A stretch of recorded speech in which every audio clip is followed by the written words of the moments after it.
Hey, for lifers, this is Pig for Life. We're here with Chatterday, Season 2, Episode 2. This one is Retailer Roundtable. Hopefully, just Retailer Roundtable number one of many. We have actually three guests, and where's Eric? Boris, you promised Oh, me Eric. yeah. He's running. Oh, it's 6. He must be running on Eric time. He'll be up here. You just pay attention to this door right here. Any moment. But you just have me for now, unfortunately. Okay, all right. Well, let's add the deck to the stream here. So it's Retailer Roundtable number one.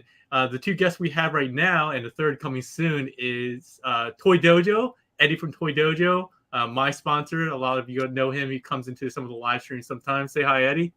Hey, what's going on? And then also Boris from Ages 3 and Up. You guys probably know him from some of the concerts, A3U reviews. That's right. Enthusiastic. Was that my cue to be like, yo, what's that? you gotta hype everyone up, Boris. So the first section we always to go be honest, I got distracted by a notification. I'm trying to turn off my keep forgetting there's this focus option. Okay, there we go. Do not disturb until I think I'm blurry. I don't know how to fix that. But... Great. Okay, good. Sorry guys. Yeah. How's it going? Oh, I should give you my new logo, Pig. We got a new logo. Oh well. We branded to A3U. No, it's whatever. It was my chance to plug. We have rebranded to A3U. It's not a big rebrand. We just condensed it because people are always like, it's a mouthful. When you see the sign ages 3 and up, like it's so hard to absorb right away. But A3U, yeah, and there's also like, oh, is it 3? Like the number 3, and is it and like spelled out and or so. Yeah, well, we actually get parents that come in before and gotten really mad because they can't find anything for their 3-year-old. It's not really 3 and up, huh? You liars! We tell them the story. We're like we bought the brand from someone else, right? And when they bought it, the old owner, they couldn't think of a name, and they literally saw like a package like fucking this. Sorry, I don't know if I can swear, but basically it says 3 and up. But in Canada, you used to just say ages 3 plus, and that was the first sign. It was ages 3 plus was the name. They couldn't think of anything. They pulled it off a package. They thought it was pretty catchy, so they did that, and we kept it for the longest time, and then we thought, no, I think it's time. It's time to let it go. Yeah. Well, and when we do guest tech specs, is usually they give us a little bit more information because not everyone here that comes to Chatterday is somebody who's well known in the community, and so, but you guys are. But just in case people don't know you, do you want to give them your URL where they can find you, your location, and so forth? So, Eddie, you want to go first? Sure. Yeah. My name's Eddie. I run Toy Dojo, and you can find us at toydojo.com. What else did you need? What about your physical location? Anybody in? Oh yeah, we're in Austin, Texas, 2036 Robert Browning Street. We're right behind the Alamo Draft House, like 2 blocks. Nice. All right, with that, that's Toy Dojo. Again, big thanks to Eddie. Eddie and I have known each other for years now, basically ever since I started collecting again. And he's been a great sponsor and just a great friend. We chat basically every day about random stuff, mostly complaining about you guys out there, the worst customers in the world. No, that's not true. He says you guys are the best. All right. So, Boris, why don't you tell us a little bit more about Ages 3 and Up and yourself? Ages 3 and Up. We're located in Vancouver, Canada. Yeah, we are Canadians. So for all the Canadians watching the show, there is a store up. And we do have a physical location. You can shop with us in store. We actually have 2 locations now. We opened up our warehouse for shopping. So we're just over in Burnaby, British Columbia. I mean, check our site, ages3andup.ca. We have the addresses there. There's nothing cool like what Eddie has around his place as a kind of landmark. But check out ages3andup.ca. You can go to .com as well, but that's we kind of run both sites. It's a long story, but you can shop at either one. Just remember, one is a USD only site, and then the other one is Canadian and USD. So I prefer that one. That's the .ca. Yeah, whenever I go to your site, the CA one, it kind of redirects me though. It has that little banner that says, "Hey, looks like you're from the US. You want to Continue go over shopping. there." No, it actually it just keeps you in USD currency. Is what it Does it? I thought I Yep. was just here the other day.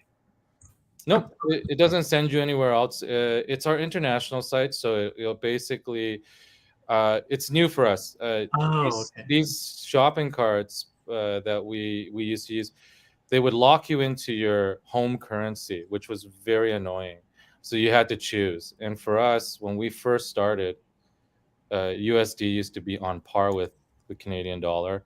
Those were the great days. And then the Canadian dollars decided to like tank, and we had to come up with another strategy. So that's why we spawned the two sites. It's very annoying to have to run, but we are slowly merging everything. But I would, if I were you, American or Canadian, shop at the .ca site. It's way better, honestly, and you earn points. That's the big thing.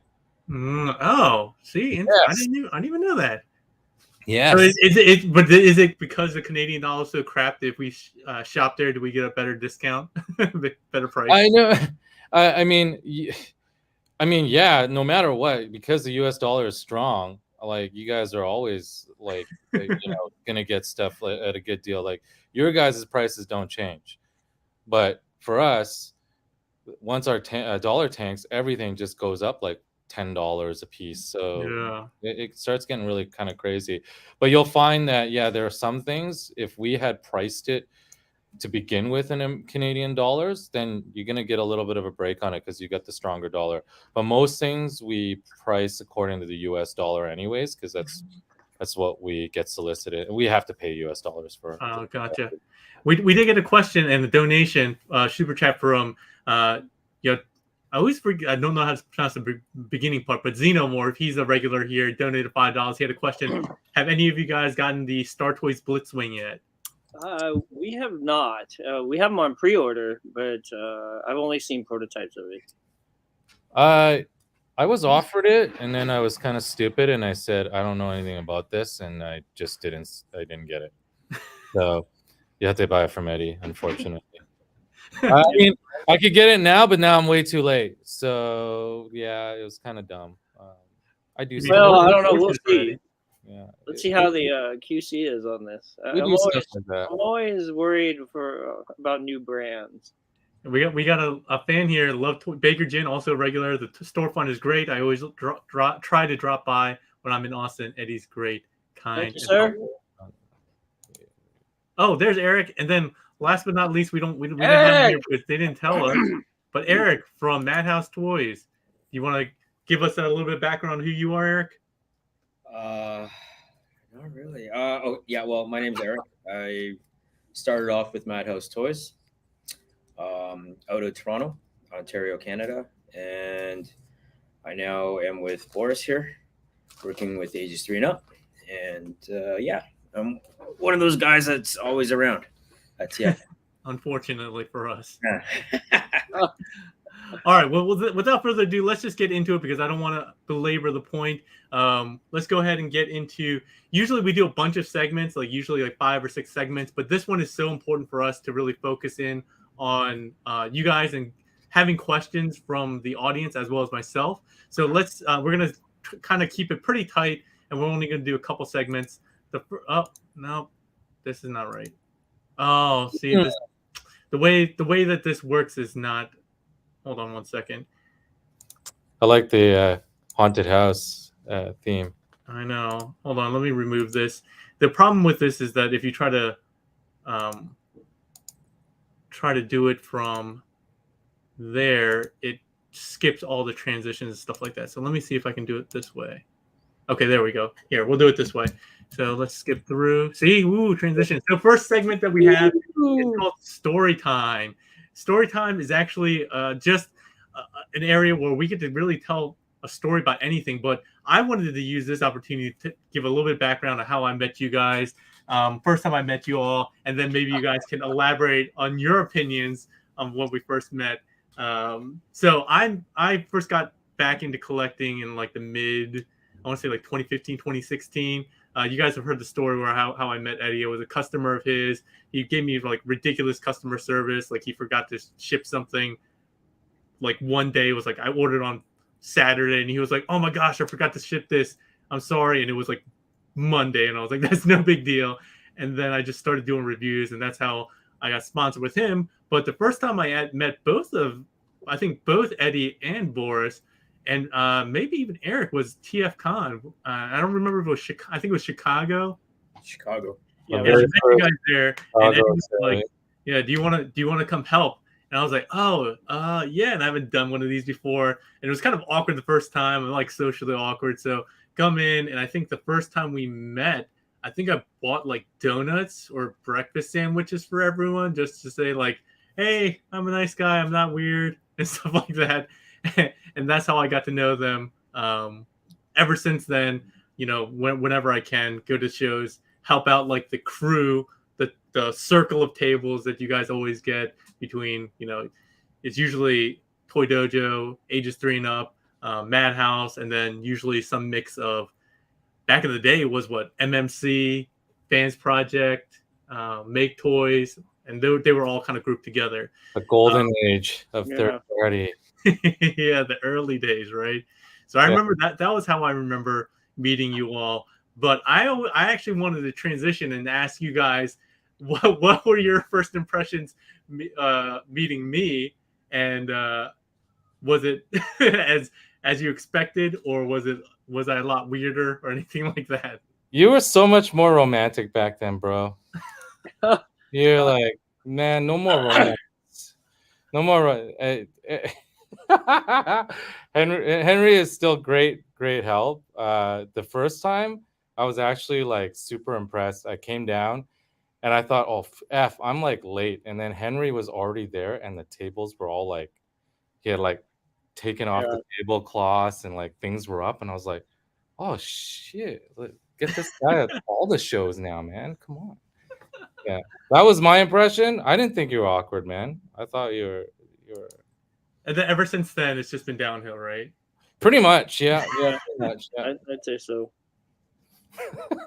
Yeah, I remember waking up thinking we were late, and then when we got there, you were super dressed up in like Banana Republic clothes, and we're in our t-shirts, and you had donuts. I'm like, wow. Yeah, we thought we were gonna get that forever, but Yeah. apparently Not the case. we took it for granted, man. All right. Yeah. TM Reviews is in the chat. He's telling me don't forget to open up the Q&A, which I did forget, but because I'm like trying to switch between StreamYard, I probably won't open. Well, here, I'll open up the Q&A anyway. But Eric, do you have anything to add to that? It was my first time meeting a lot of people. Yeah, well. actually. That was the same time. Like I had just driven from Toronto to Chicago. Yeah, I thought you were nuts. You were like, you had no sleep and you were still driving back. I was a little worried. I think I started out at like 4:00 in the morning and just drove straight through, and then nearly died on the way there. And then I met you, Henry, but I thought you guys were all good friends. So I was kind of like you. I was like kind of standing on the outside, just trying to not be a bother, that type of thing. So I tried to be nice and try to help everybody out, that type of thing. This is gonna sound super racist, but I was like, man, why is this group all just like Asians? And then I saw Eric and I was like, oh, maybe they're not all Asians.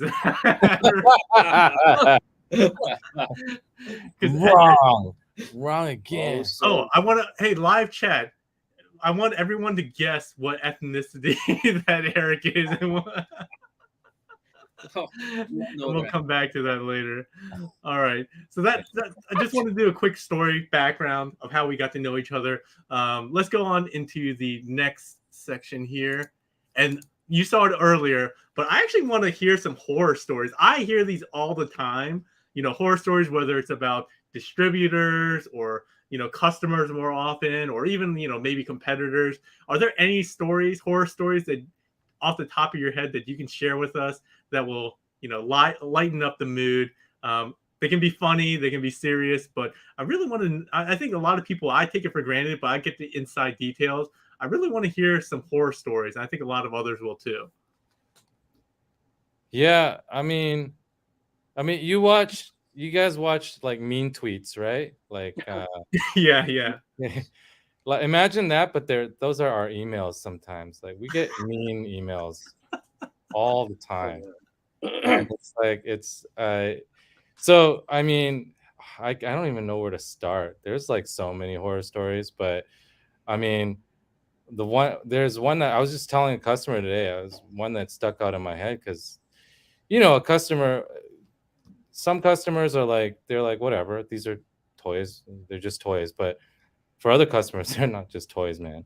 So so I'm telling this customer, I'm like, no, that's maybe you're like that, but not everybody. Yeah, unfortunately. So apparently I lost a customer one time because I like ruined his life because he writes me and he's like, this was supposed to arrive this weekend. And so I'm like chatting with him back and forth, email. And I said, well, yeah, sorry, I can't control this. It's our, we send it off with Canada Post, and then they say it's going to be this amount of days, but sometimes stuff can happen. And he was like, well, I was planning on opening this weekend, and I had all these plans, and now it's all ruined. I will never shop with you again. Atrocious service, kind of a deal. And he like literally he used to buy a lot, and he just stopped buying.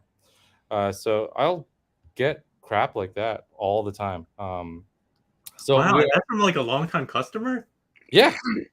It's amazing. It's kind of like, the worst day scenario, right? Like, someone just has a bad day, and then you kind of, just ignite that by not delivering their toys. I know it sounds weird when I say it that way, but it's but delivering toys is very serious business, is all I'm saying. yeah.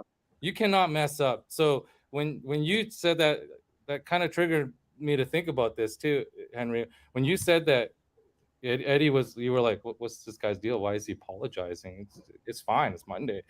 No, he's doing that because he's like traumatized for life, probably. Dude, I've been conditioned. Like shitting on him for not sending it out like an hour after they made the order, man. And that's like, oh yeah, I hear that from Eddie a lot. Right, like people literally put in an order, and Eddie gets an email saying, "Hey, is my order shipped yet?" And he looks it up, and it was literally like 20 minutes ago. Well, we get a lot of stuff like that. We really get a lot of those. Well, So I mean, call every day of the week until the item arrives, checking to make sure that, especially when Fans Toys comes out. Oh yeah, all the time. They're like, is it here yet? Are we gonna get it? Has it shipped? My friend got his already. Where's mine? And it's like, it's out in Japan. Why don't you have it? I don't ship by social circles. That's not how it works Yeah. in this industry. This guy goes by order number, bro. Right? So, yeah. Yeah, I'm gonna pull this out for now, just so we can see each other. So that's a good one. Are there any other any horror stories, like main horror stories from you? I had a funny story. I had an employee. I mean, he was a great guy, but there was one time there was just something that smelled so bad in the store.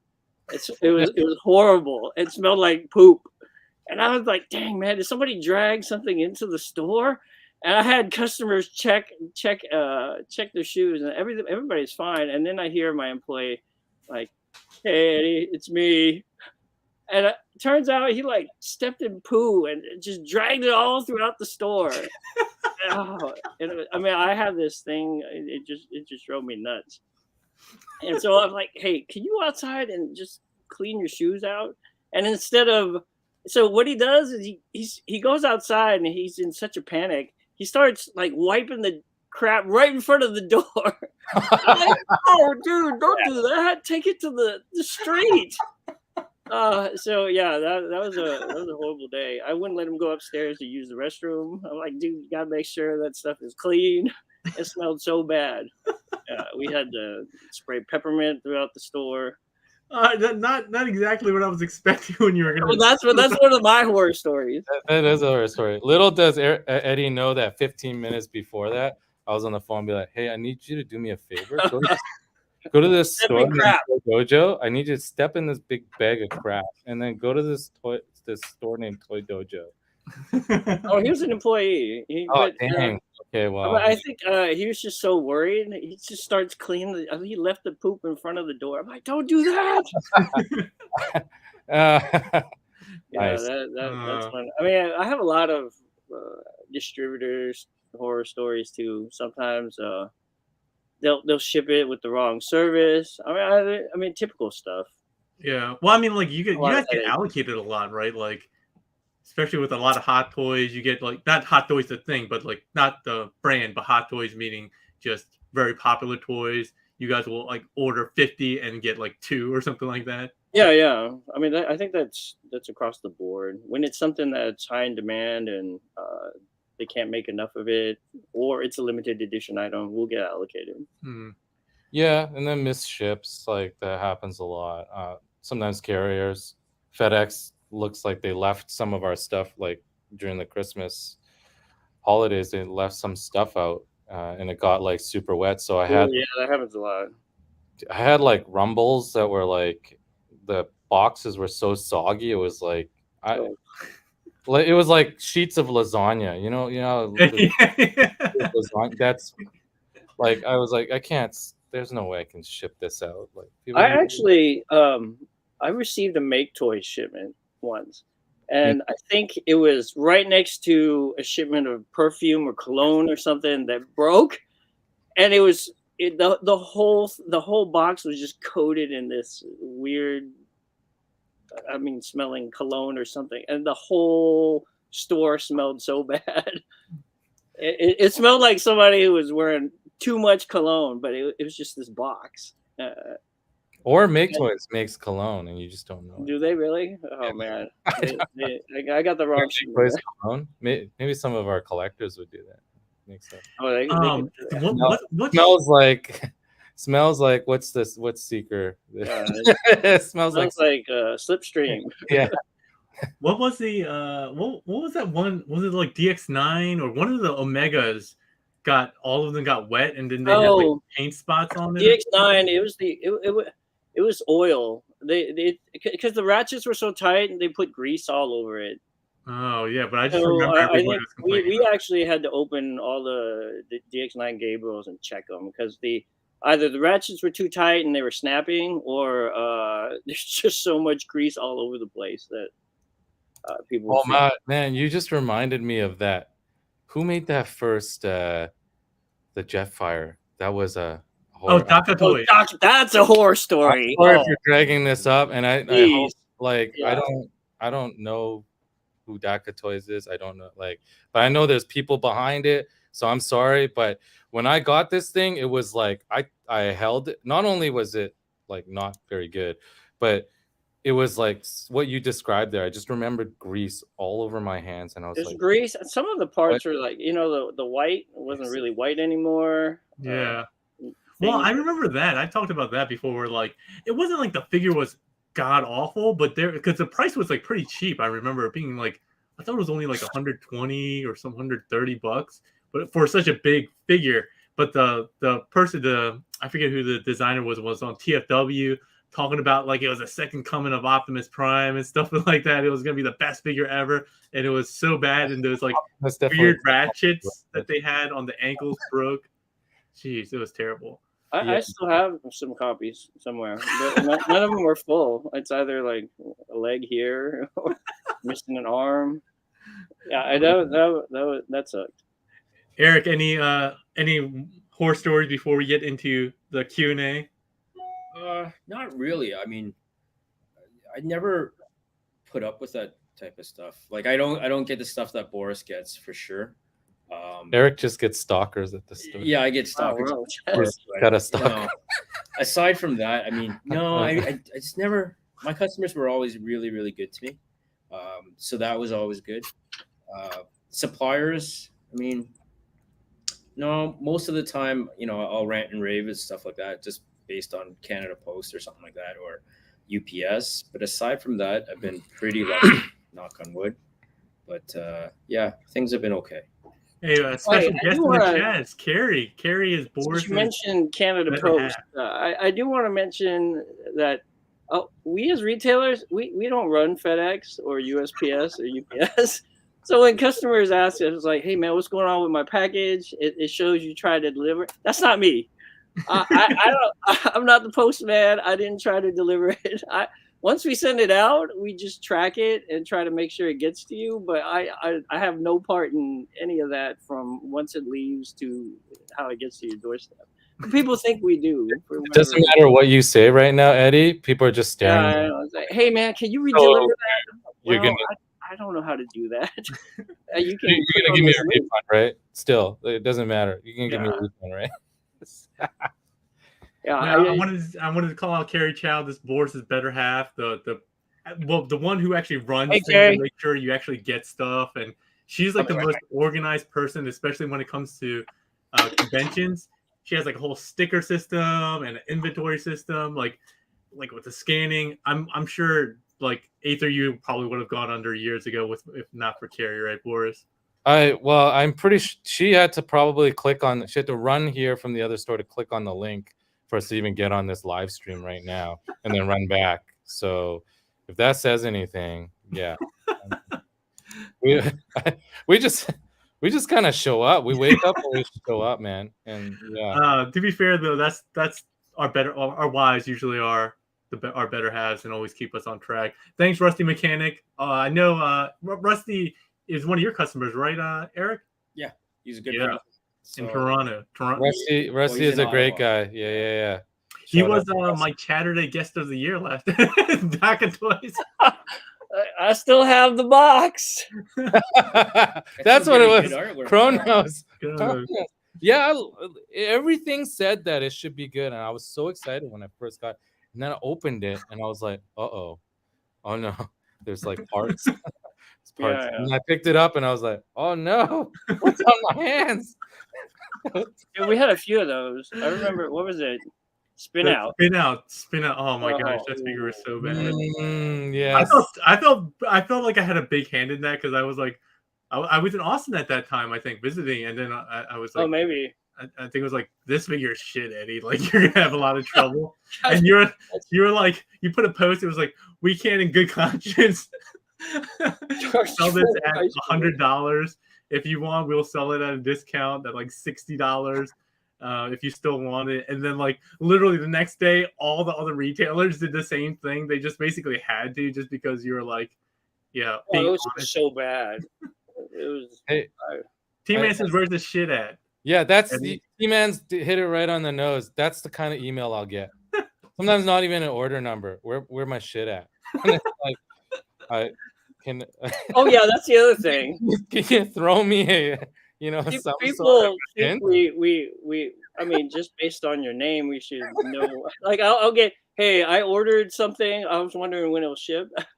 Well, what's your order number? What did you order? I can't read mine. Oh, hey, Thang is a regular in the live stream too. Eddie, do you know Thang? When he said Eddie basically refused to sell me a spin out, and it was marked down $40 in the store. Yeah. Oh yeah, I probably convinced them. Like, hey, don't do it, man. It's horrible. Yeah, I just remember the head was on like some kind of weird. Yeah, it was like on like 3 hinges, and it didn't connect. Anyway, all right, we could go on forever with horror stories. Let's move on to the next one here. I want to get, this is going to be the main section. We're probably going to spend the majority of the time here in Q&A. So I have some questions queued up, but I've been I put on the live Q&A section in the live chat. So please use that if you can. And I've been trying to see if we have any questions here. Okay. So we're going to go back and forth, and I'll just leave it to whoever wants to answer if you guys want to. The first question was from Anthony Brown Jr. He's a regular, really good guy. Said, tell us how annoying it is when FT releases. Oh, I'll start. I mean, I love FT. I love their toys. I think they're great. The thing is, everybody's so anxious about getting it. As soon as somebody puts out some video, we get calls. My employees don't not all of them are Transformer collectors, so they don't always know what the character is or what's coming out. But when FT is about to release, they know real fast because we'll get call after call. And I always put out those posts on Facebook saying, "Hey guys, relax. We'll ship it out as soon as we get it." But it doesn't stop. People will still call. It's like, "Hey, I know you posted, but I think you're talking about somebody else. I just want to know what's going on with my order. Is it gonna ship?"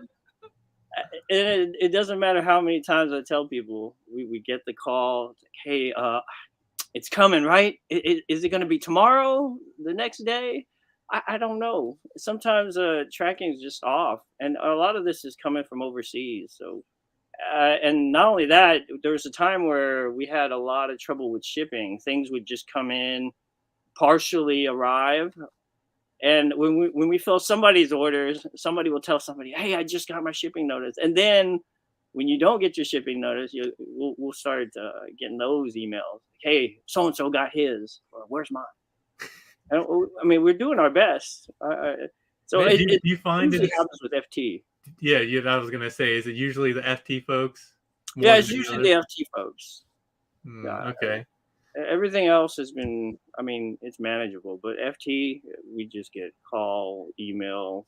Some people will send me Instagram posts. I did everything. We'll Send you get, carrier pigeons. yeah. If they could, I'm sure we'd get them. Hey, Eddie, Jermaine Sutton wanted to say Eddie's my number one. Oh, thanks, Jermaine. And Jermaine buys like what, one for He every buys like mode. 5 of everything. Yeah, he's the one that bought 7 6-shots, right? For each mode. No, and then, I like, think that's somebody else. Oh, was that somebody else? I don't remember. I think that was that Jason? I think that was Jason. All right. Boris, you want to add anything to the Fans Toys flavor?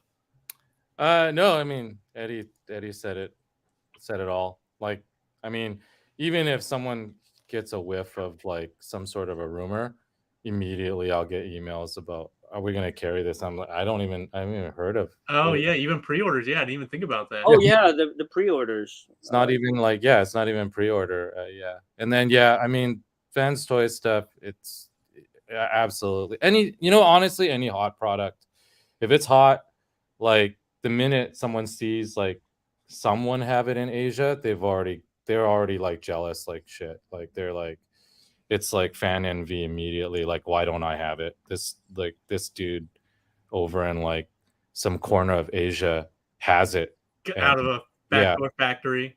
Yeah, exactly. And it's like Skyfire, people see it and they're like, I saw some like picture on like some obscure like thread in some group. I think they were in like China. They have it.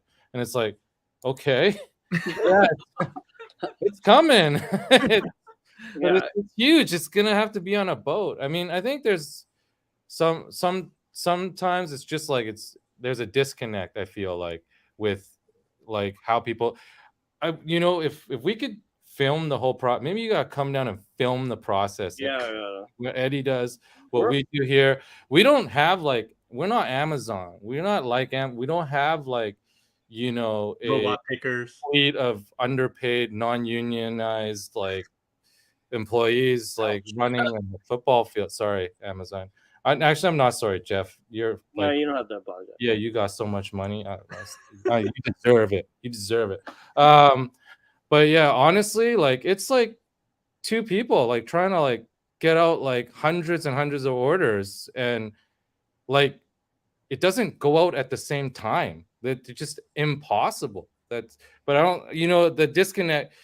It's kind of like for us when we deal with emails, shipping, it's like 2 to 1,000, right? But when you're the customer, it's a 1-to-1 relationship. So it's hard to expect, I think, customers to understand that too. But maybe if they step back a little, they can understand that we're like 1,000 to 2 kind of relationship, and we got all these voices coming at us at once, and we have to deal with that. So it is that. Oh, well, that's good. Let me see what other questions. Let's see here. I think we might already addressed this one. TM Reviews asked, what's the most problematic product you have purchased? Was it DACA? Was it something else? Omnigonex or the Docket Toys is probably.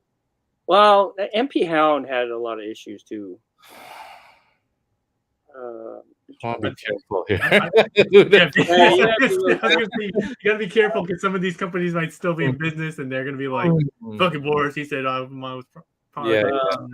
Yeah. You think that last shipment was shit, Boris? Let me. throw scorpions in. And end of the line, Boris gets his product last after the people in Antarctica. I mean, honestly, sometimes it's some of the major companies. Like we just got a whole bunch of the Simpsons Ultimates. They look absolutely fantastic, and we got Mo, and Mo is missing an apron, and this is like the whole entire distribution of it. They're missing aprons, and then before Super 7 communicates with any retailers, they just post it on Instagram and they say, yeah, we know it's missing the apron, but we're working with all the retailers and distributors to get you these aprons. And it's like, what do you mean get them their aprons? Who's gonna get them their aprons, right? And it's gonna be us. And now we're gonna get like probably 100 of these aprons. We're gonna just ship them all out. And I'm not saying we're not gonna do it, but that's costly to us, right? Yeah. That's what happens when Super 7 says something like this. They gotta understand they put us immediately in the hot seat without thinking about it. So yeah, and you guys don't get reimbursed for any of that, do you? No, absolutely not. No, they're not going to pay for any stamps or any kind of thing. They're just going to be like, well, you're a retailer, so sorry. At least we give you the aprons, and it's like, oh, okay. Yeah, but that's how it goes down, man. Let's see here. I did want to shout out all these folks who've been donating. Baker Gin. We had Jermaine. I think I got them. And then Xenomorph and a couple of others. So thanks so much. You guys are being super generous tonight. They were saying I'm not going to share this money with you guys. No, no. I'm not sharing any of this money with you. Buy us donuts. I was just gonna say, I want some donuts, Henry. All right. Well, I want to ask one of my questions. Let me see if I can get. Oh man, it's hidden here. All right. So, this one here. I put retailers. I mean, you guys are competitors by nature, right? But I found that you guys have a really close-knit relationship with each other, and I wanted to understand how that kind of came to be. And why is that something unique to just the Transformers or toy retailers, or have you heard that other retailers are like that as well? Because I mean, you guys are selling the same product, you guys are selling in the same countries and so forth. Why is it that you guys are actually friends and you guys get along? And I've heard stories of you guys helping each other out, like, oh, hey Eddie, I underordered this, or I oversold one of these. Can you ship one for me and stuff like that? Like, why do you think that you guys are so willing to help out competitors? Oh man, that's a tough one because there's some competitors I don't want to help out.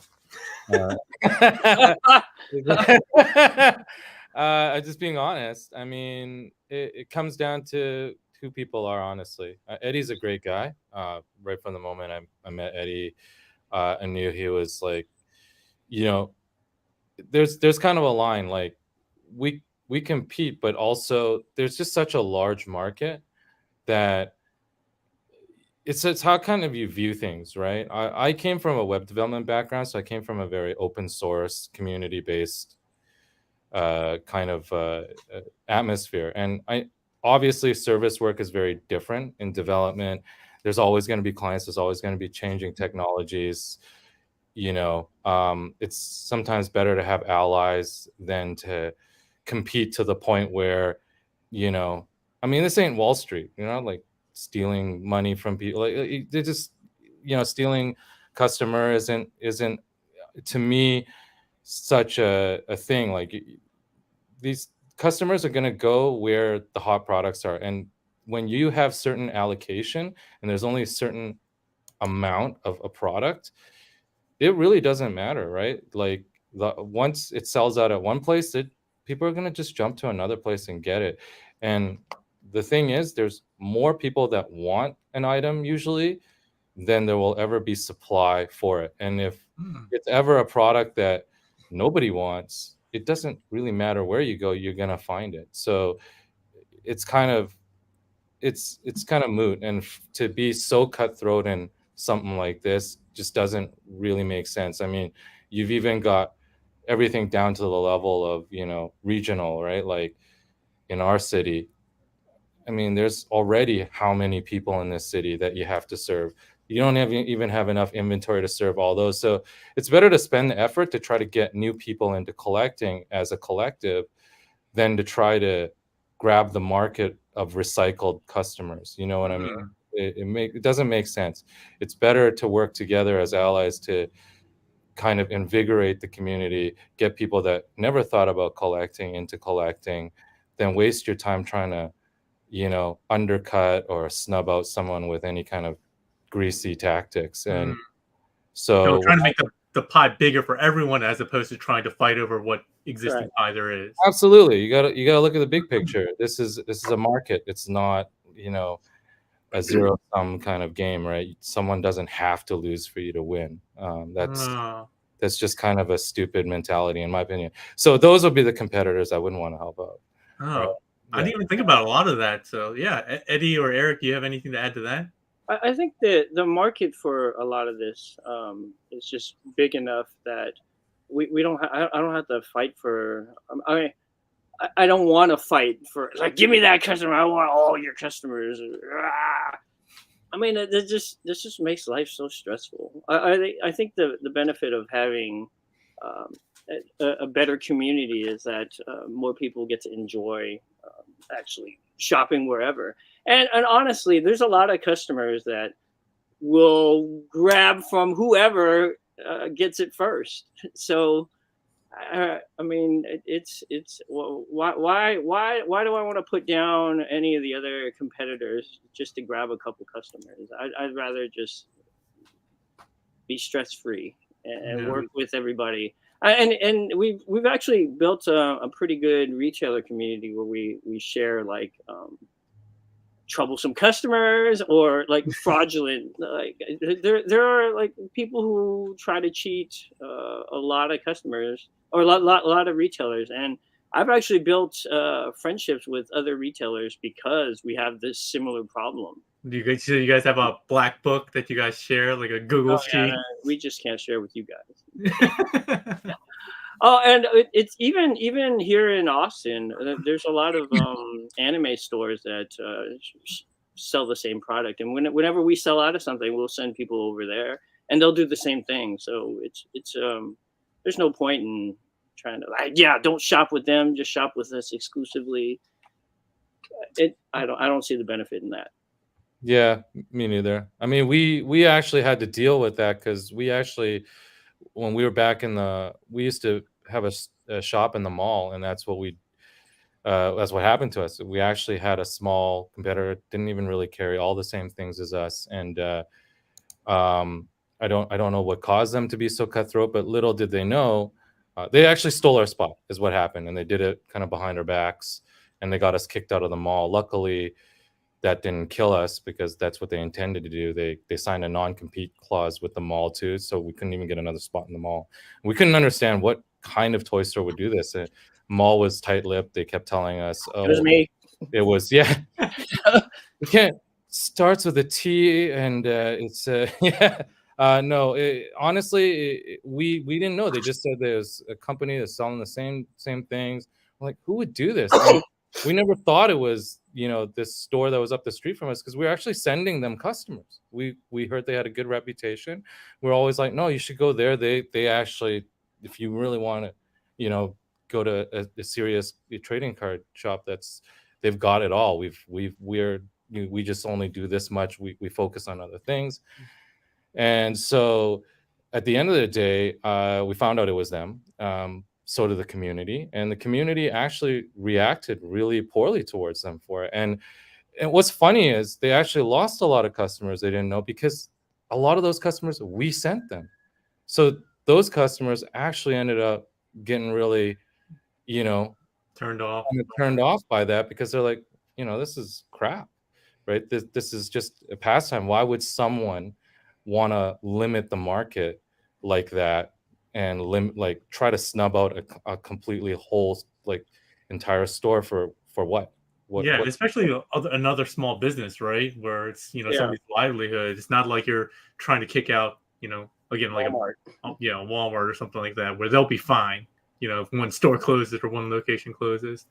Exactly. And it's actually been proven that like when you get these little like strip malls that we have these kind of, I don't know if it's in America it's the same thing, but in Canada you'll sometimes get a lot of these strip malls, especially in Asian communities or whatnot, and you'll see like how come there's so many of the same store there, or like they're hobby shops and but they'll all like specialize in something. They may have some products that cross each other. They may have hot products they all carry, but they all thrive because then they become a destination, right? Mhm. So everyone goes there. So had we actually stayed in the mall, the amount of traffic we pull to our location that's just outside of the mall actually could have benefited this store. In fact, a lot of it just luck would have it. We were scouting this place because we were just looking around. We thought we should always know about places that are up for lease because we're like, you know, we could get kicked out of the mall at any time. It's always a thing. But next door to us, there's this restaurant that in the new store that we moved to after we got kicked out. Turns out a lot of our customers that found us in the mall, they would go to that restaurant and they would come to the mall and they would come visit us at the mall. But because we're like right beside the restaurant now, they're like, oh, well, now we don't have to go to the mall. So there are all these benefits that other store could have had by not being like basically fucking assholes, right? And like if they just took another spot in the mall, I guarantee you it would even draw more people to that mall because that mall, no one goes there except we were a destination. So they didn't actually get any of our traffic by stealing our spot, which they thought they would. They actually shot themselves in the foot because that mall doesn't get a lot of traffic. Yeah, I was gonna say that definitely is a thing, like a business case where you learn, like in, you know, MBA 101. You know, McDonald's spends all this money scouting its perfect location, and then like Burger King basically opens up across the street, and a lot of people automatically assume, oh, because there's a competitor that basically sells essentially the same product, sales of both will go down, but sales go up because it becomes a destination. That's why you see so many like food parks where literally there's everywhere you go, where there's a McDonald's, there's like an Arby's, there's a KFC, or Exactly. whatever else, and then it all goes up. Yep, precisely. All right, let's go to the next question because we can talk about any of these questions forever. One question that I got from Dr. Diecast as well as a couple others, and this is one that we get I'm sure you get all the time, is why is it that some prices are just outrageously higher in the US than it is from overseas, XYZ, especially China? People automatically assume, aka, why are you guys being greedy? That's how they typically frame it, right? So can you guys provide a little bit of background as to why there's such a price differential? One user, Dr. Diecast, I think said, was it Dr. Diecast? Oh, or maybe it was Baker Jin said, especially like with new age stuff, like that was an example that they asked about. So there's quite a few things that make it easier for somebody in China to. So one, it's cheaper for anybody in China to ship something down the street from me or to the U.S. than it is for me to ship down the street, which is insane. So they have like certain shipping agreements with the U.S., which makes it really so. There's that, and then I don't know for certain, but I mean, a lot of these guys kind of live or work close to a lot of these factories. So so for us, if there's a product that's coming out, I got to put in an order for say like 20, 30, 100 pieces, whatever. And I'm stuck with that inventory. Let's say only 20 of those sell. Well, I'm stuck with the extra 80. But somebody in China can just walk down the street. Well, I got 20 orders. Let me go pick up those 20 orders and ship them out and throw them into the little orange tape, and slap a $3 label on it, and send it out. So their overheads a lot lower. I gotta cover the electricity at the store, employees. I gotta pay state taxes, federal taxes, And then there's other taxes that I can't even remember. There's a lot of things that add to that price tag, and we're not. You're probably getting a worse price from from. That's another thing too. So I've noticed this with certain distributors. I can order the same thing from two different people in China, and they'll be completely different prices. And I don't know how New Age really works, but you can find there are certain distributors that charge a little more than others. You just have to be able to find them. And if you're living in China, it's probably real easy to find the guy. He's probably your next door Hey, neighbor. can you give it to me for $3 less? Sure, let's go out and get to dinner. I'm assuming that's how it is. It probably isn't, but you know. Boris or Eric, do you have anything to add to that? That adds to our pricing. We have a certain margin that we try to hit, and sometimes it's a lot lower.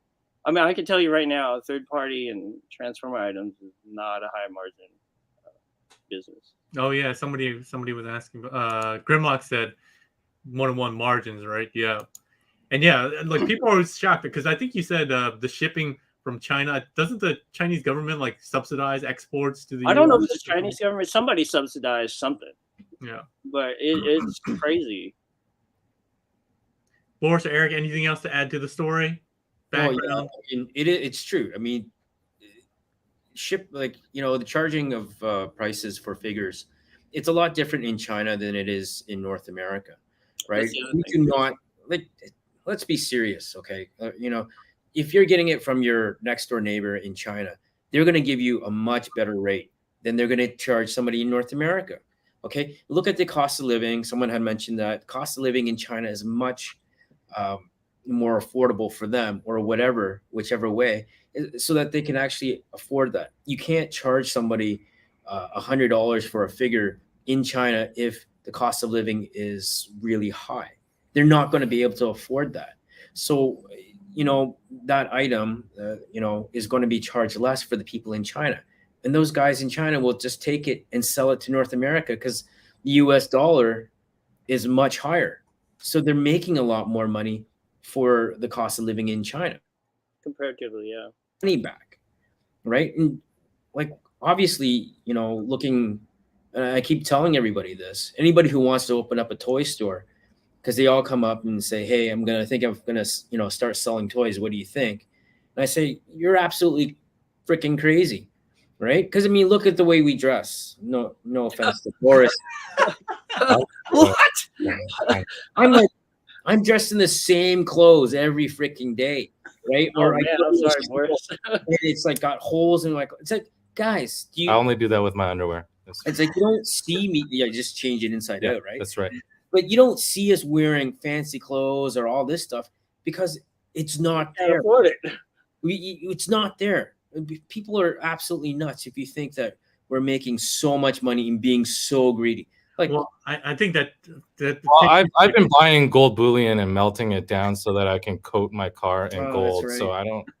You guys. Well, you touched on something, and it's not one I was going to bring up, but you do often see these Facebook people or small time dealers show up, and then they all start selling just maybe one product or OnlyFans stores, and then they start rapidly expanding because they are able to, because they don't have the overhead that you guys have. They don't have the employees. They don't have all the things that they worry about because they're carrying so many small products or a small number. But then they start trying to get bigger and bigger, and then they hit that tipping point where they just collapse. And then you hear horror stories all the time about, oh man, this Facebook guy I know, he's great. I changed all my orders from Toy Dojo to this guy, and then a year or two down the line, they're like, oh, this guy ghosted us. He ran now. There's hundreds of people who are in his Facebook page that no longer get it because somehow they got caught with their pants down, right? Whether they ended up spending too much money and not and sitting on inventory, or Uncle Sam came a knocking. They found out hey, you're clearly selling. Now you're not using this personal Facebook friends and family, and you're actually using this as a shop, right? So I think that's kind of another example of how people are very short-sighted and seeing how it's not that the people in China are not doing it above board, but they're living in a different reality than you guys are. Like you guys said, you have to be responsible, taxes, state, local, federal taxes, and you guys have to do that above board as opposed to, having to adhere to just other countries' regulations and so forth, or We trying to have to skirt the store system. inventory. That's also a big thing. Yeah. And I think also overseas they look more at volume. If they sell a lot and make very little, it's a big chunk. Mhm. Whereas we're looking at margins because we can only import so much at a time. Well, they also have more density in China, so Yeah. they can afford to have everything Yeah. much cheaper. I mean, I didn't want to jump in right away because this is actually a really complicated issue. Yeah. So I'm just going to be devil's advocate because that's how I built my brand. Is I always think about myself as the consumer. For the consumer, it's unfortunately hard to view things as we do with a bigger picture, because for them it hits them where it hurts. It's their pocketbook immediately. They want to buy something. You've only got so much budget. You got to understand that as a consumer, I can only make this $200 stretch so far, period. So there's really not a whole lot of thinking involved with that. At some points, it's like, well, this is cheaper here, whatever. And I'm okay with that. But what I'm not okay with is like what you were saying there, Henry, is for anyone to think that it's the retailers being greedy or whatever. We have certain business models that we have to keep. And when you look at someone in China that's doing drop shipping, you look at all these models out there, the Facebook guy that you brought up, they're all fine, right? In terms of how people want to make money. But I think it comes down to the consumer being smart on the bigger picture as well. Yeah, you got to look after your pocketbook, but you have to understand that on a broad picture, right? If you don't support your local businesses, and I don't, when people think of small guy, I don't mean like the small guys that are not taking the full risk. I'm not saying Facebook guys don't take full risk, but some Facebook guys, they're not registered for taxes. They're not paying their taxes. So they're taking advantage of their social services. And at least in Canada, I don't understand much about how the States work, but I'm going to assume it works very similar. You're not paying your taxes.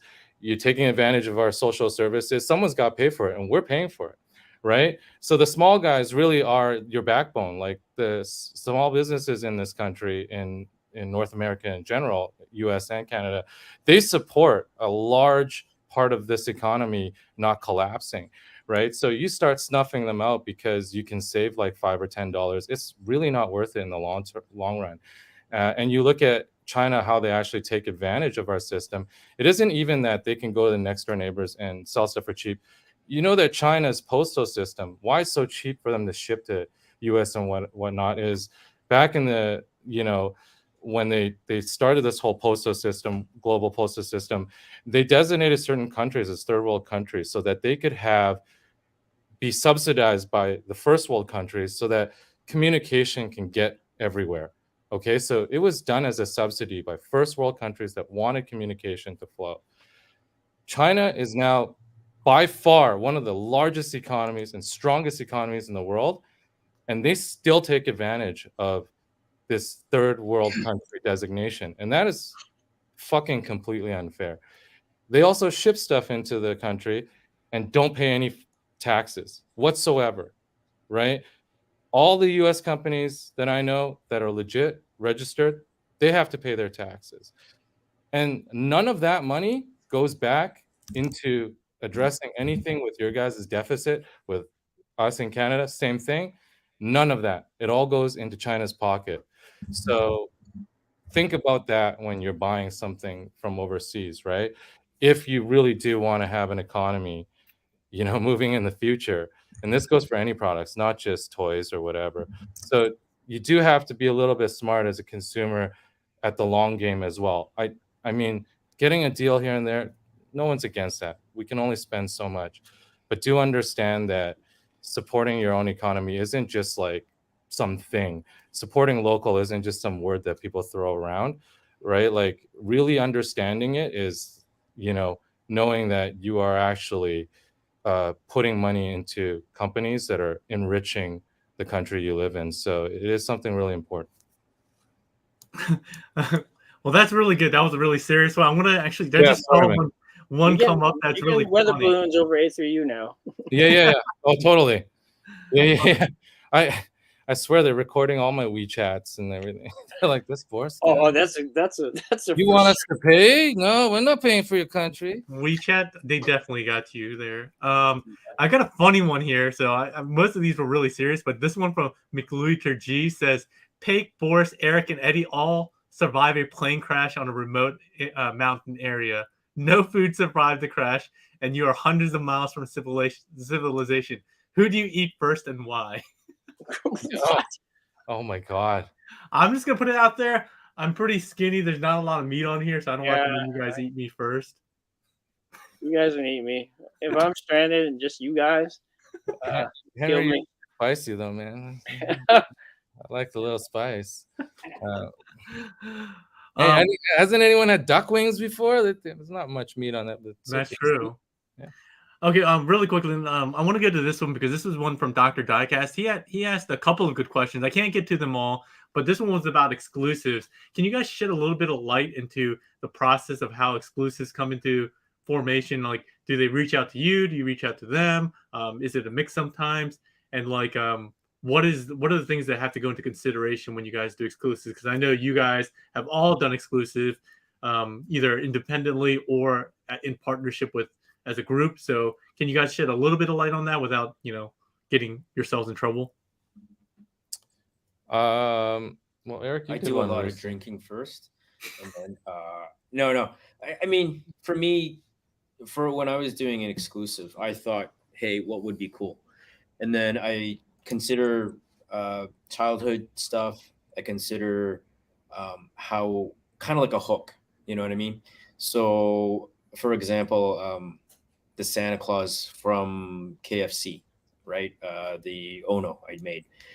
I was thinking, hey, it'd be kind of cool to have, it's Christmas time, have a red truck, which for me was about, that's about Christmas. When you were a kid, you always wanted that red truck or something like that. So having that red truck, the hook was the Santa Claus heads. And then it was towards a cartoon that I used to watch when I was a kid. So I had to have all that stuff lined up and kind of figured out. And I throw it to Boris or throw it to just kind of bounce ideas off of, right? So if they think it was okay, then sure, I'll go ahead. If they didn't think it was okay, then it's like, I have to rethink the strategy. All right. Anything else to add to that? I think it's different with different manufacturers. Some already have ideas ready, and then some want input, and some are open to changes. So I think it varies. Yeah, I mean, I like working with, just because it comes from our background. Like I was saying earlier, Henry, the golden age of 3P. I obviously started a long time ago, so I like working with the original 3P companies like MMC and FP because that was back when there was a lot more of this creative. Not to say, sorry, I shouldn't say there isn't more creativity now or less creativity. Just back then, all you had was that because there were just not a lot of alternatives to that. So you could kind of do a lot of crazy things, and I love doing those kind of weird things that you think will be cool. And MMC and the FP teams have been really receptive to doing that. They're receptive to kind of coming out of left field and just doing something that maybe it won't sell, but we think it might, and we think it's really cool. And a lot of times that spirit kind of goes into that toy. And honestly, you get a lot of people that do love that. They get that spirit. Yeah. So. Nice. Okay. All right. Let's see what other questions we. Oh, I should have asked. How much more time we got? We usually try to keep it to an hour, hour and a half. How much more time do you guys have? I want to be respectful of your times. Oh, I'm good. I don't got to do Good anything. too. Carry Okay. around Pay everything. taxes. So, All right. Well, these guys like to talk. I mean, basically, whenever we're not in front of customers at a convention, it's just all shit talking. Mostly about bake.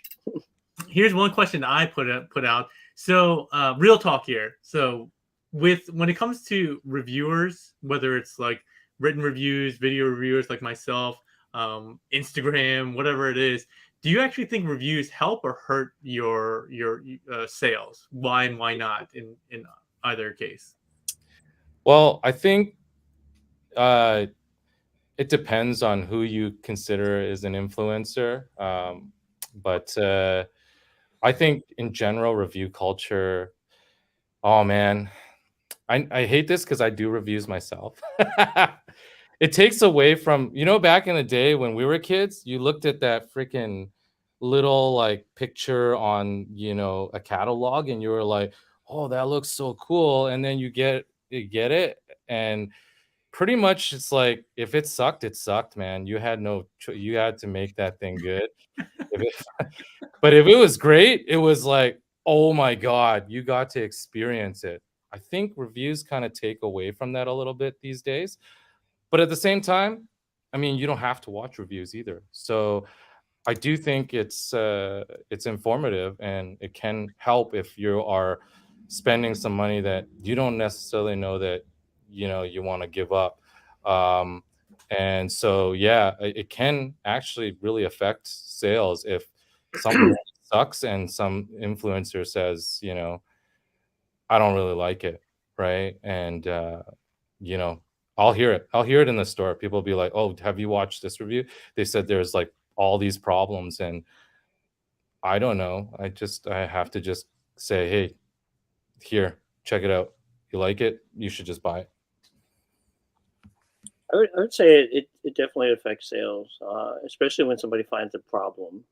It could be a minor problem that only affects like 1% of the toys, but everybody freaks out. Like, hey, so and so had a broken finger. Can you check all 500 pieces? Make sure no fingers are broken. We get those. Sadly, I'm not going to do that. Although we did open every single Gabriel that we shipped out and checked for grease, checked the ratchets, and then did a report. Yeah, because you don't want that big boy coming back. Yeah, I do not. That the thing was so expensive to ship. I didn't want to ship them back. Well, but in that case, did you get on the other side where people didn't appreciate that? They're like, "Why'd you open my toy?" Now it's No, now we made sure we would check with the customer first. Like, you okay? Making sure that this doesn't have grease. I think most people. I'd like to think most people appreciated that. Here's another question that somebody asked.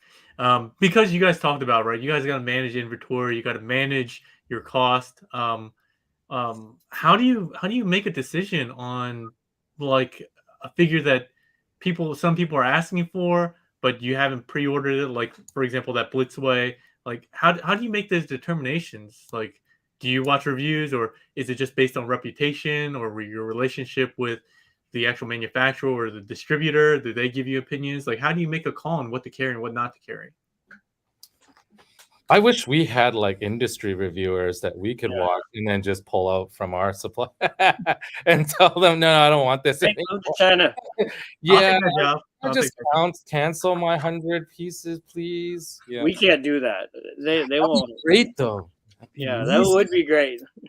Yeah. Save so much money on those Omnigonics. Yeah. Then Hasbro would definitely clamp down on their QC process. Well, yeah, I guess that is kind of the thing, right? Like a lot of other industries have like trade shows where only like retailers or distributors can go and actually see a product firsthand, not open to public kind of thing. But you guys don't really have that, right? You're just basically going on a hope and a prayer. Yeah. So pretty much back before like Hasbro got so saturated these couple of years, and they had like still the differences between Takara and Hasbro product, right? I would literally get solicits and there would be black silhouettes. Okay. And it'd be like, oh, put in your order in 2 weeks. And it's like, What I the re- fuck I is it? remember those days. What is this black blob? And it's not even what you say. You say this is supposed to be Optimus Prime, but it's like a silhouette of Bumblebee. I'm pretty sure that's Bumblebee. What am I buying? And you don't know. And then you end up going, well, I'm not gonna take They like still do that. it's They like do that with Gundams. expensive. I'm not well, at least Hasbro like leaks images, right? But back then they didn't even have that. So you're like looking at this thing and you're like, I'm not gonna pay for this. Is like $80 cost, and I don't even know what the hell it is, right? And consumers gonna have to pay like X amount of dollars for this. And then you order like maybe a little bit, and then all of a sudden it's like, oh fuck, it's the hottest fucking thing, but you can't put down more orders because it's done, right? And at least with Hasbro stuff, like more than likely you'll still be able to sell it just because it's mainline and you can trust some level of quality. But like with third party They send out press packages too. Yeah. Well, yeah, but like third party companies, it seems like every other week now that you got a new company that's doing a one off. Like you have no idea where they're coming from. Like how do you make that judgment call? Like it's like a little bit of risk management. If you're not sure, you can always get like some clues from your distributors. Like, hey, have you worked with this? Is this another name for Zeta or whoever? Sorry. Or I mean, factory is this coming from? Yeah, is this what factory is this coming from? And sometimes they'll have some insight, and then sometimes they're like, I don't know. And based on their reaction or their answer, we either order up or order less. I mean, a lot of customers wonder why are you guys sold out of this? Well, are you going to get any more? It's not a constant. The factory is not constantly running. We put in our orders, and if we sell out, we sell out. They could do a reissue, but that factory is not like continuously pushing through things. They have other things in line that they're producing.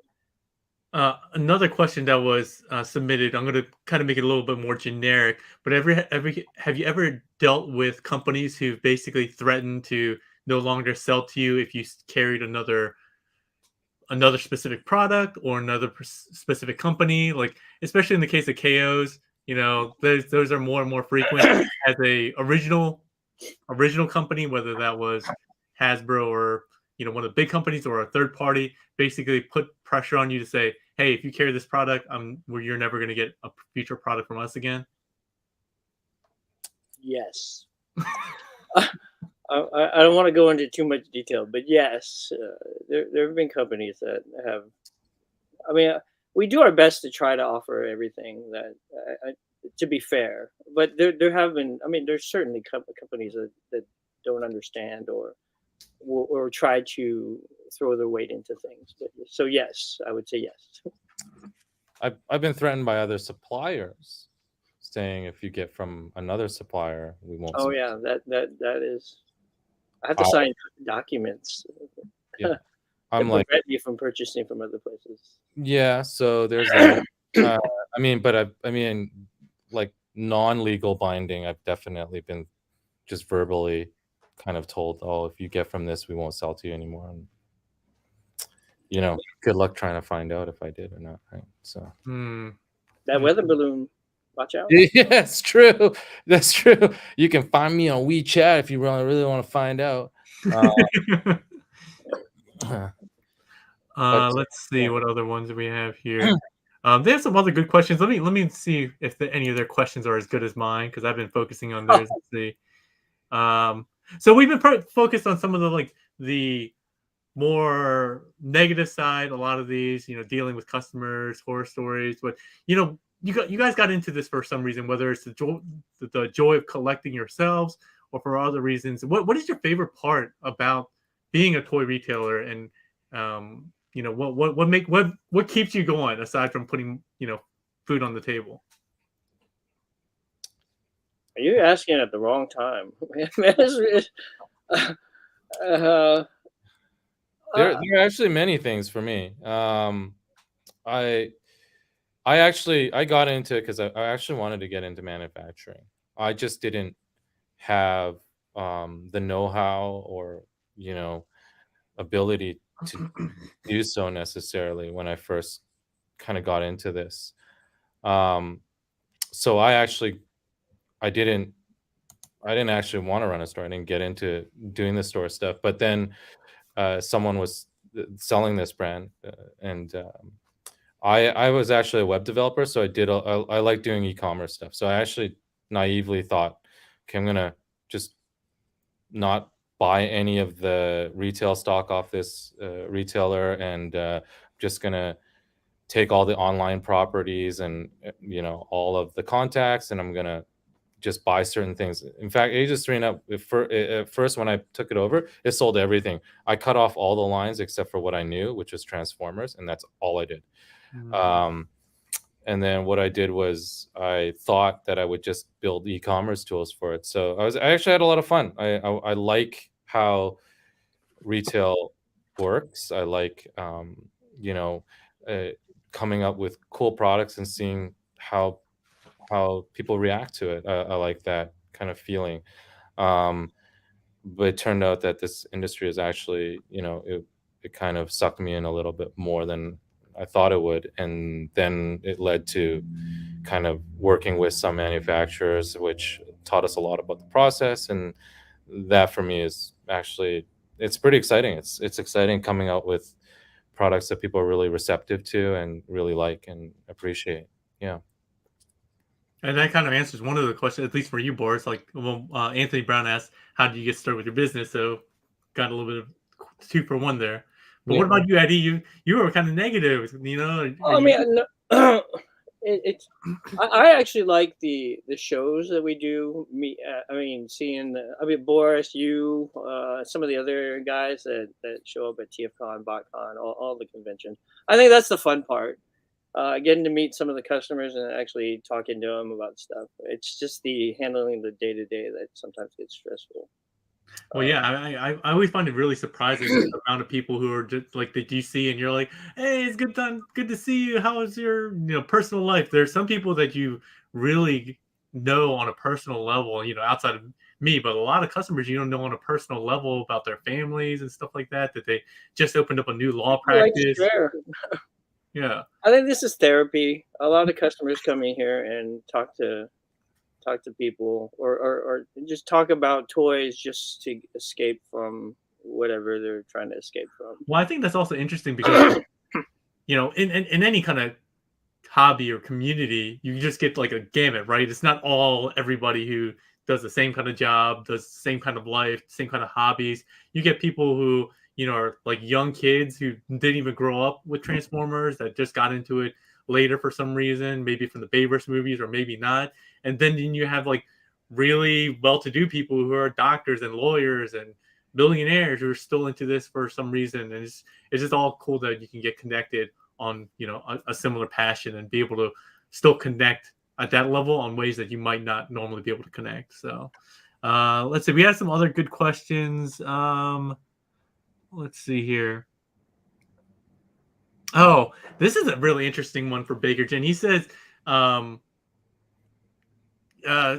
you give do you guys hear, or do you guys personally think that it's common practice to blacklist reviewers that are critical because, like you said, they could very much impact? I don't know that I've seen that, but I mean, I guess it's kind of hard to blacklist reviewers because anyone can buy for anyone. But they said that they had seen that firsthand in the audio industry where they work, that a lot of reviewers got blacklisted. Well, there's this secret consortium of toy overlords that have that kind of a power. I don't audio industry. Is this you're talking about like audio community, like headphones, like like that? I mean, I would hope it's not that cutthroat. I've never, as when I was doing the reviews, I don't even have time to do that anymore. Oh yeah, Spencer back in the day. Sorry to have to bring up that name. He actually jumped on one of the reviews and he said something about Fans Toys, and then I got in shit for it. And Fans Toys actually, not just Fans Toys, the Fans Toys community felt like they came down on us, and I was like, I didn't even say anything, man. But I guess, I mean, that's as close as I've kind of witnessed it. I Oh yeah, the Fans Toys fanboys are like in my Discord. That was Quake Wave. Yeah, that was Quake. I mean, I liked Quake Wave, but there were some people that thought it, wasn't, as great as everyone thought it was. But I mean, I have 4 versions of it, but I'm just saying that so Fans Toys won't blacklist me right now. But honestly, nothing that's like super crazy. Nobody, really blacklisting that I know of. Well, I mean, like I know I got in trouble more than one time for different reviews that either I remember what was it? What was that hotspot that I had to do? I did Eddie once. Was it TFC Toys? We got like a sample from TFCon, and then you got the okay for me to do it, and I posted it, and they immediately like yelled at you like, "Hey, why did you put a review up on Hotspot?" And it was all positive too, which was funny. I thought it was really good. I don't remember. You don't remember that? I do. I remember that. I do remember a review for something that you had to ship back that never made it back. I do remember that. They never made it back. We could talk about that offline, but there was a package you were supposed to ship back to China that never made it back to China. Oh, I know. I've talked about that one. Okay. The Grimlock. Yeah. I still have it, and again, we shipped it, and then like it was gone for months, and they're like, "Hey, we need that back," and we're like, "The tracking's there. Like, it's out of our hands." I'm not sure that you're blacklisted, but they haven't never sent anything out since. But then again, what have they haven't put anything else out. Gigapower's gone, but I still have it. They're welcome to have it if they want. But I remember it came back like I don't think months later. Anymore. Yeah, it was months later. But they're like, don't let Pake review these things anymore. He can't even write an address. They gave us the address. It was shipped. That's what I was saying. It was crazy. Here's a question. Where do you guys see and I already have kind of a view, but I want to hear if you guys have the same kind of alignment. But where do you see the industry or like the hobby going from like kind of a retailer specific perspective? Where do you see it going in the next 5-10 years? Eric. I personally think it's going down the shitter. But it's only because that was the best possible answer I asked from Eric. I hate to say it like this, but I guess for all our regulars, like Eddie and Boris and myself, we all have our regulars, right? And one of the things about, well, at least for me, is I like to see my regular. I like to see him happy, right? So I'm not.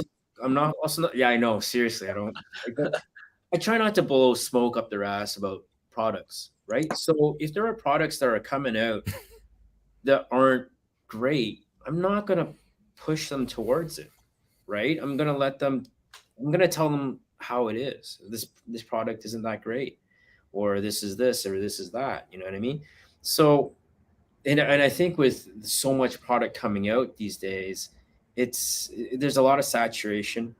There's a lot of Optimus Primes. There's a lot of Dinobots coming out. It's like, well, you really like this other set of Dinobots. Why do you have to buy another set, right? And you just paid, let's say, each Fans Toys Dinobot. Sorry, U.S. and Canadian conversions. I don't know the pricing, but I mean, I think the 5 of them in Canadians like $1,500, right? Which is about $1,200 or $1,100 US. So you just finished buying those 5, and now there's a new set of Dinobots coming out again.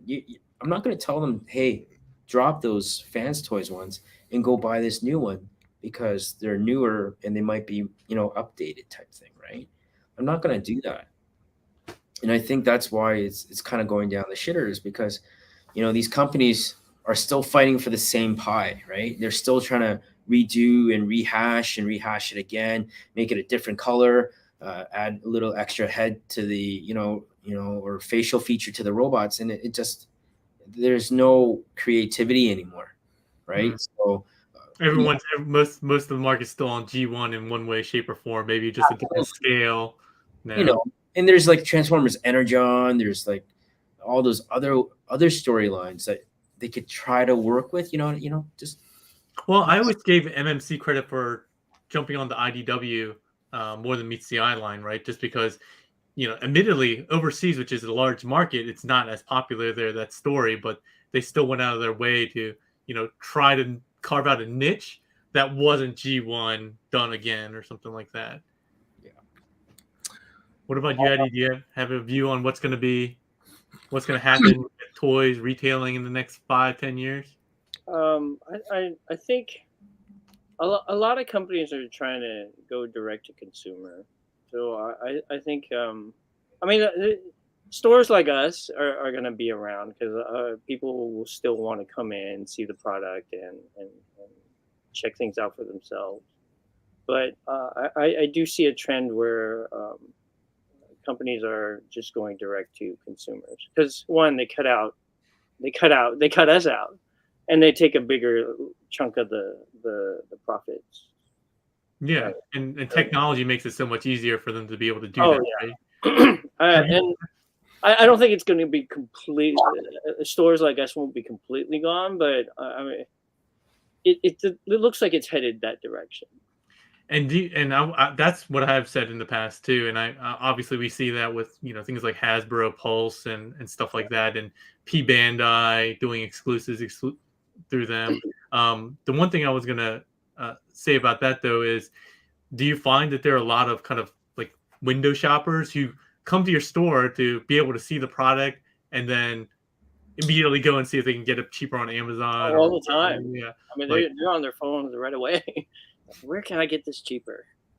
yeah. Yeah, I mean, we have guys that never buy anything. They just come in and window shop all the time. We actually had a guy who used to come in here with his kids and just drop off his kids for like an hour. Really? What? Yes. That was horrible. I basically had to babysit or paid my employees to babysit for like an hour. Dude, that's ridiculous. Why wasn't that one of your horror stories? I feel like you could call CPA on that. CPS. I mean, he might have went down the street to get a haircut, or I don't know.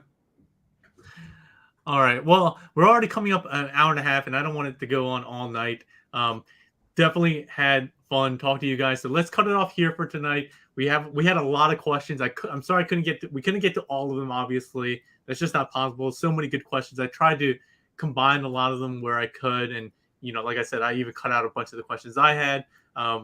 Definitely want to do this again, whether it's with you guys or bringing some other folks like TCP and some others, whoever will give us the time of day to sit down and just pick their brains on these same questions, see if they have any other perspectives or new questions. But I wanted to say I very much appreciate the time that all three of you devoted to all of us. I'm hoping that everybody enjoyed that. Can you guys make sure to support your local businesses, retailers like Toy Dojo and ages 3 and up. I'll add their links if I didn't already into the description below so you guys can shop with them. Thanks, Anthony. Hit the like, definitely. One question that Anthony put out before, can we get an in stock button? I don't know what that meant. He asked for that on both sites. What is it? Can we get an in stock button? Like a notification if it gets in stock? We have like a new arrivals category, and every time a product comes in, we throw it into the new arrivals. I don't know if we can. The buttons usually add to cart or pre-order, so the in stock doesn't really fit in there. I got an out of stock button.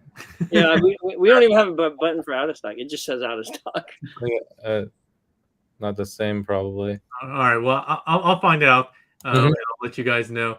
Yeah, that'd be good insight to see what the consumers are wanting to better filter their stuff. Yeah. All right. Let me go. So last but not least, we do have one more segment. Actually, 2 more segments.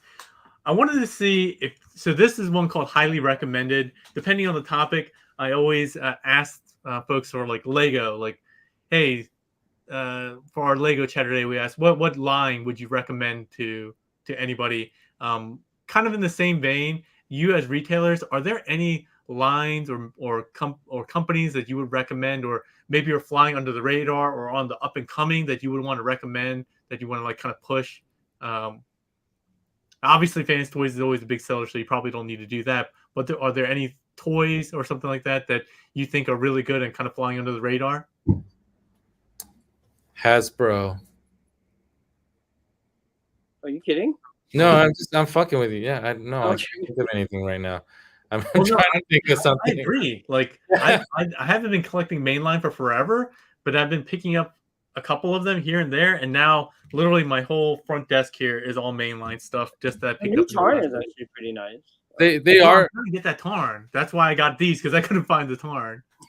they do have their ears to the ground right now. I do like a lot of the Hasbro stuff, but I'd say if it was some line that people don't really understand a whole lot, that is a really great line, is the Diaclone Diabattles line for me. It's one of those lines that the sticker shock is there when you first see it, and then you're like, well, it's not Transformers, it's not like any kind of lore, it's their own thing. But once you see the quality that Takara Tomy puts into these things, the paintwork, and then you realize that it really embodies the spirit of these play sets that you had in the 80s, you start to get it. And once you get it, it's like crack. You're on it. You're buying everything, and they come up with lots, and everything plays with each other. So that for me is a great line. That's so funny because literally somebody in my Discord server posted a bunch of them, and people were like, "That looks so sick and so awesome." And I've been wanting to get into that stuff, but it was like one of those things where I'm like, I don't know about the lore and then anything like that, and I have no nostalgia that wanted to get me on. But now I'm definitely wanting to try to go back and pick something up now. I guarantee you will be you're gonna get hooked. It needs no lore. You need to play with it, and you'll know what I mean. Nice. All right. Well, that's a good one. What about you, Eddie? I mean, one line that I've been surprised with is the New Age stuff. I at first when I saw these things, I thought they're so tiny. Why is everybody paying so much? Why are these so expensive? But there's a lot of engineering involved in it. So I've been pretty impressed with the New Age stuff. But I mean, I don't know if that's new. Everybody on this chat probably knows about them. Well, I mean, that's true, but there are people like me, right, that are like, I don't want to get into Legends. It's a slippery slope, and because of it's kind of the same thing as Boris was saying with Diaclone Diabattles, is like the price for what you perceive is such a small figure, like that, you're paying $100 for an Optimus Prime that's like this tall. It's a hard pill to swallow when you can buy like a masterpiece figure, right? But there is so much cool engineering, and a lot of times you hear it over and over again. Like, why can't they just upscale this to a masterpiece? Because they do better than masterpiece, right? Yeah. So, I'm looking around the store trying to figure out if there's anything cool that's kind of nothing new, no new hotlines that are. Eric, you gotta have something, Eric. Me? I know you. Yeah, something that is unappreciated line. Oh yeah, for sure. I mean, but okay, this depends. I mean, this is how I look at it.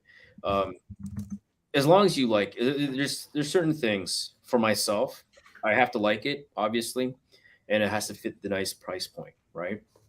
So, I mean, Hasbro is interesting because people like to play with their toys and stuff, right?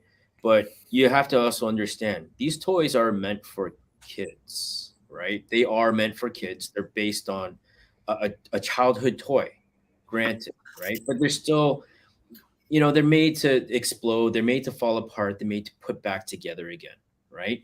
So there's only a certain amount of excitement that can be generated from something like that. And as we get older, our taste buds are a little bit more refined, per se, right? So, I mean, depending on your age category and stuff like that, I would say 3-0. If you really like your stuff, really like Transformers, but you don't want to be always, touching it, messing around with it, but you like it. But once in a while, you want to play with something. Absolutely, 3.0. Their MDLX line is fantastic. Whole lot of articulation. Yeah, it doesn't transform, but again, this is where you have to define yourself, whether or not you just want to be playing with something or you want something that looks good, right? So, the MDLX line is fantastic. Their DLX line also fantastic. And if you look at the price points on the DLX and compare it to that to, like, let's say Hot Toys or something else, you're getting bang for your buck, right? And it's at that level where you're buying not just a toy, but you're actually buying a piece that looks like a collectible. It is a collectible piece. You're maybe not as high as like Flame Toys, where you're paying 400 US for something that lights up, is all die cast, and you really can't touch. But with 3.0, you can touch, you can manipulate, and you can put it aside, and it still looks fantastic. Right? Yeah, they're doing stuff across so many properties now. They just came out with that Voltron, Chainsaw Man. They're doing Chainsaw Man figures. It looks fantastic. Chainsaw Man. They've got Naruto. They've got. Yeah, I'm glad you. I was hoping you'd bring up 3.0. That's why I was kind of looking at you, Eric. That was my good. Yeah, that too. Oh, I just was trying to disguise it with the 3.0 love. But honestly, the 3.0 stuff, Eric's right. Like it's actually, I don't want to compare it to Flame Toys stuff, because Flame Toys stuff is a very different thing.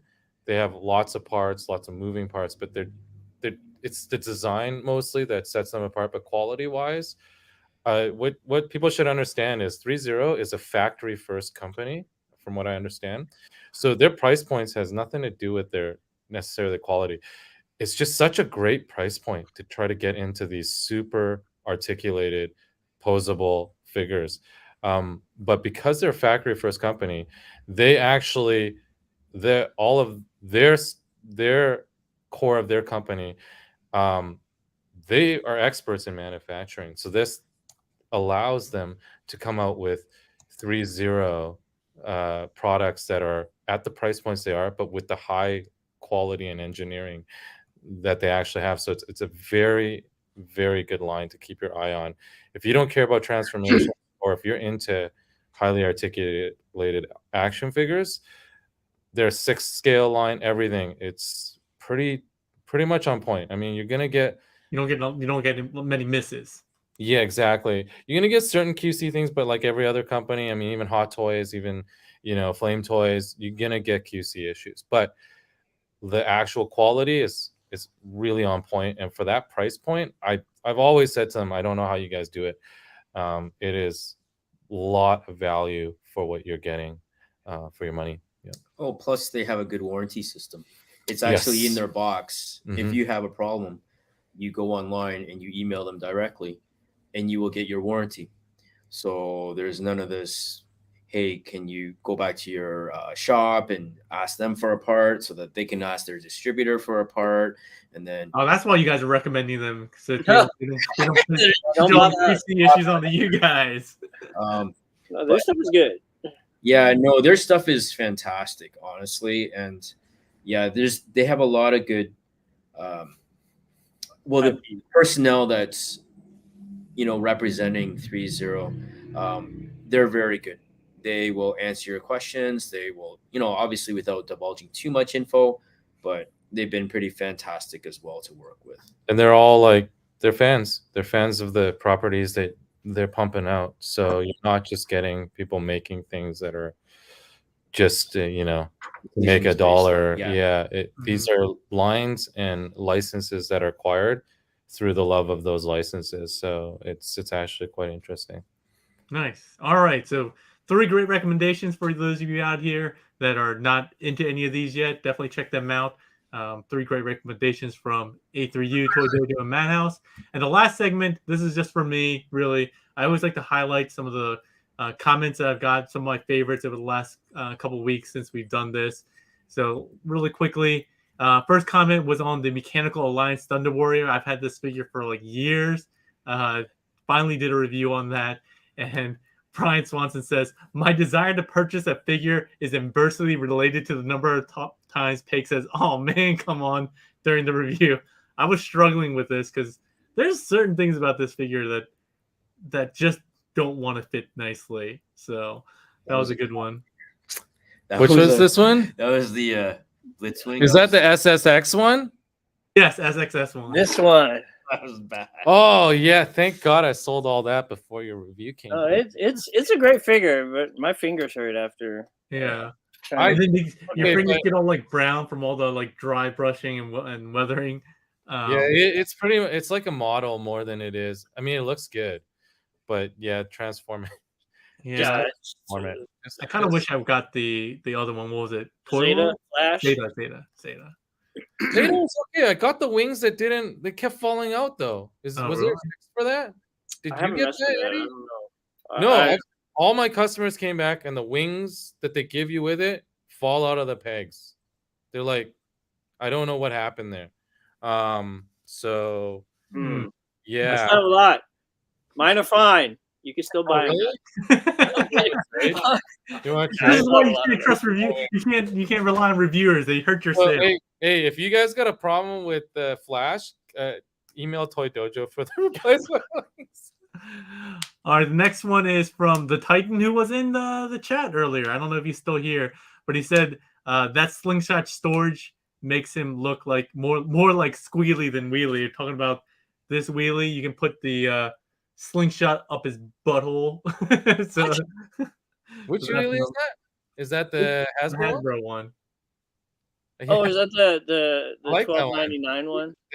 Despite the hands out of the car mode, like in the rear of the car mode, I thought it was pretty cool. Yeah, just his butt flap. I think is the only bothersome thing. for Yeah, me. yeah, it's true. That butt flap is weird, but I mean, fuck, it's a $16 figure. So I got it on sale for $7. So oh, that's even better. That's still $16 Canadian, man.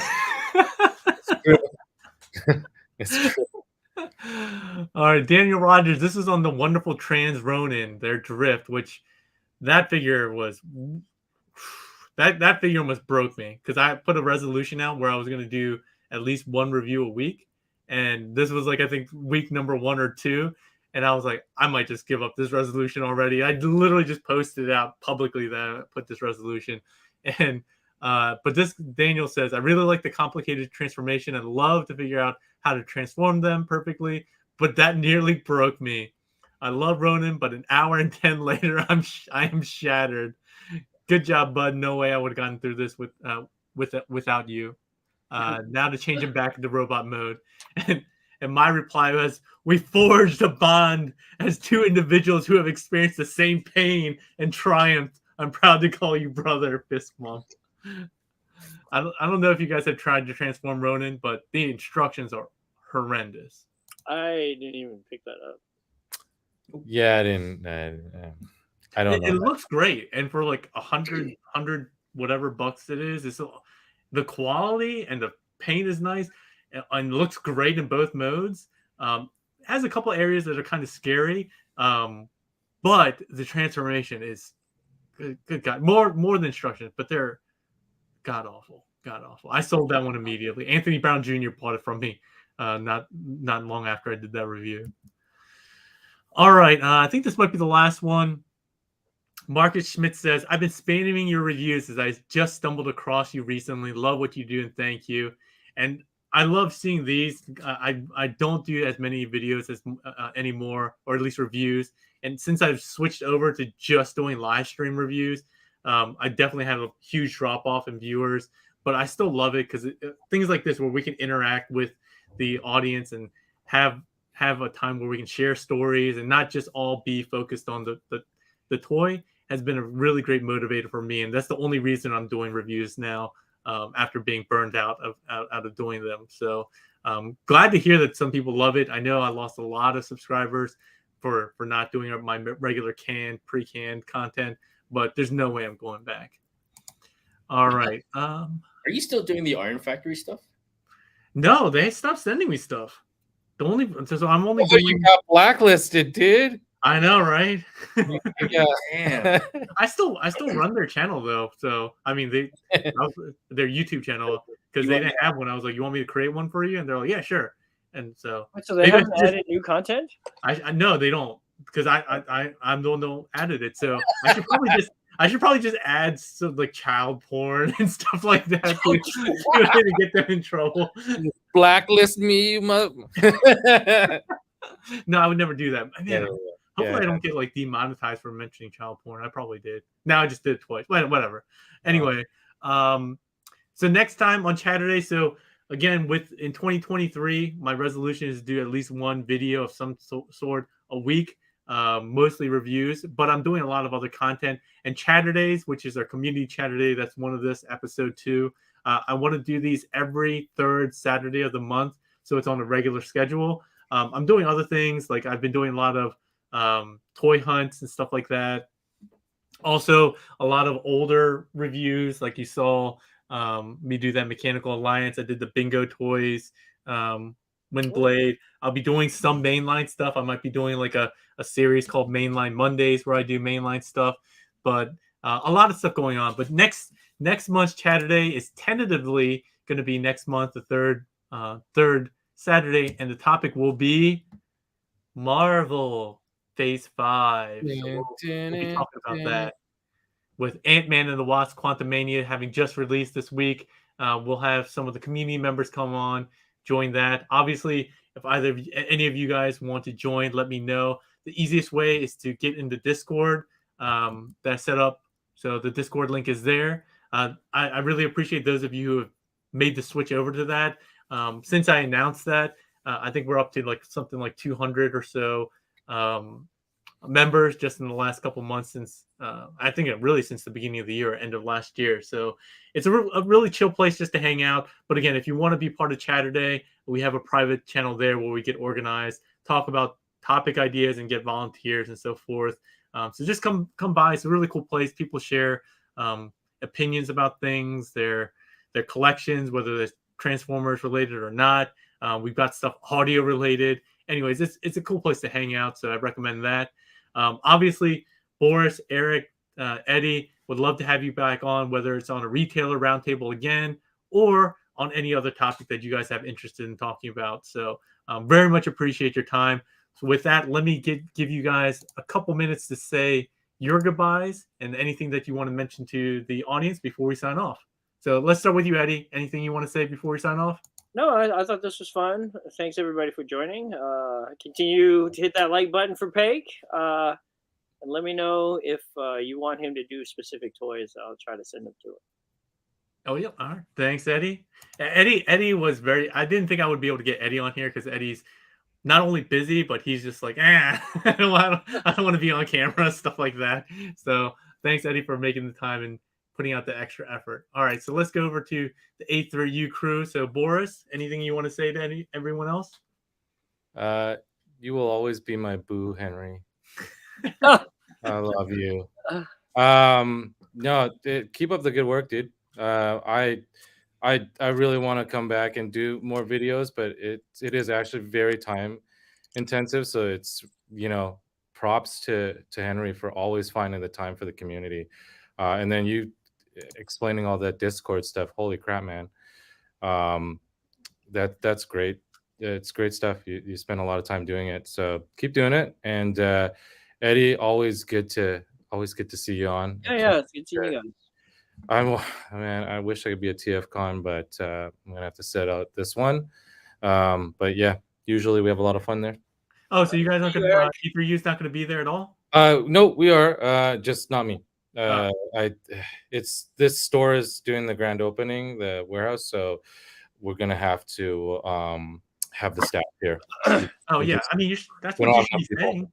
That's what you should be promoting, the second location, the second warehouse. You know what? I will come back on. We'll do like a quick 5-minute tour on your next whatever. I'll just spam you and maybe. Oh yeah, and we can have a dedicated one too. I mean, that would be cool too, actually, just to do kind of a behind the scenes at a specific retailer, showing us the people behind the scenes. And we obviously see you as you and Eddie, you guys are the front people and so forth. But seeing the other people that work there, seeing what they're interested in, their hobbies, why they're working at the store, because I automatically assume that anyone that works in those stores has a love for that stuff. But then Eddie tells me, "Oh, I got this new hire. They know nothing about anything," and they don't, but I'm like, "Why did you hire them?"